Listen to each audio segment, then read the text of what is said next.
په ایشیا کپ کې نن افغانستان به مقابله بنگلاديش یو ډیر ګرم میچ یو ډیر اهم میچ کېدو ولده. دا میچ په کرکټ فینس ډیر زخه انجوای کوي، ډیر مدبت اخلي ځکه د افغانستان او بنگلاديش شکل هم میچ شوی دی او بیا سپیشلی ټي20 نو دا یو سنسنی خیز مرحله له داخل شوی دی او دې کې لړیانو یو بل پس ګراوند کې چغې هم واخلې دي.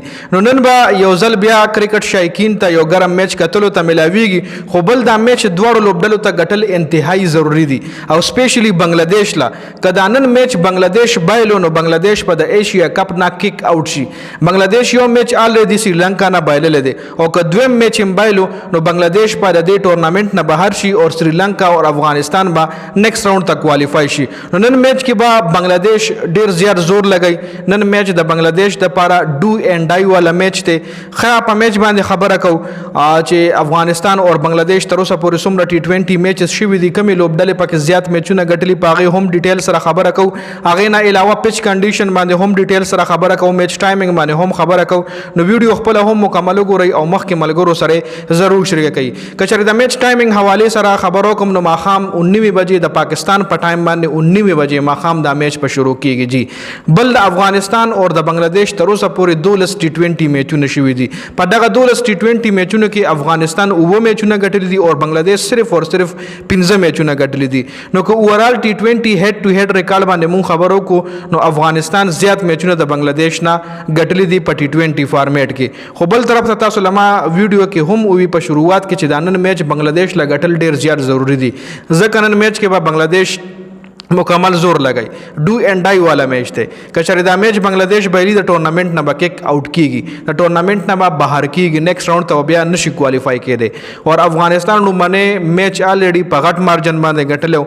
نن دویم میچ ته افغانستان چې کم دی غي وینینګ سټریک سره را روان دي او بل طرف ته بنگلاديش ټیم چې کم دی غي تیر شوی میچ بایلل دي نو دا غي لوزینګ سټریک ته مطلب غي چې کم دی غي مورال به دومره بلند نوي. او بل طرف ته کوم د ابوظبي دا پچ دا میچ نن کم دی د ابوظبي ګراوند باندې دی. نو ابوظبي ګراوند د سپینر د پاره یو ښه ګراوند دی، د فاست بالر د پاره ښه ګراوند دی او بیټسمن د پاره ښه ګراوند دی. دا نه چې صرف په سپینر کامیاب دی یا نه دا چې صرف په فاست بالر کامیاب دی یا دا نه چې صرف بیټسمن د پاره جوړ دی. هر ډپارټمنټ ته پکې فائدہ رسی. بیټسمن ته هم په دې ګراوند باندې هیلپ ملاويږي، بالر ته ملاويږي، فاست او سپین دی.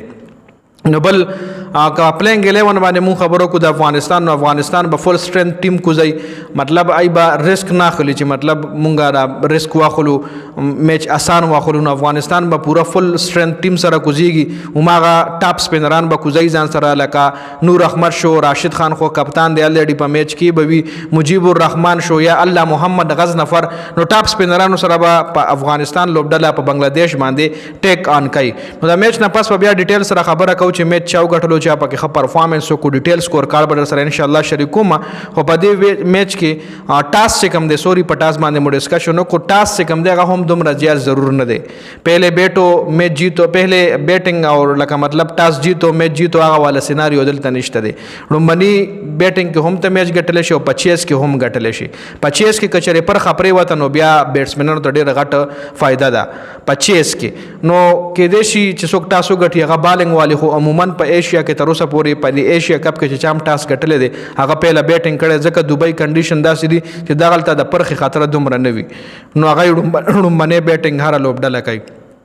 خیر دا میچ حواله سره پریویو نو دې حواله سره د تاسو سره د خپل رائے موږ سره په کمنټ کې ضرور شریک کړئ.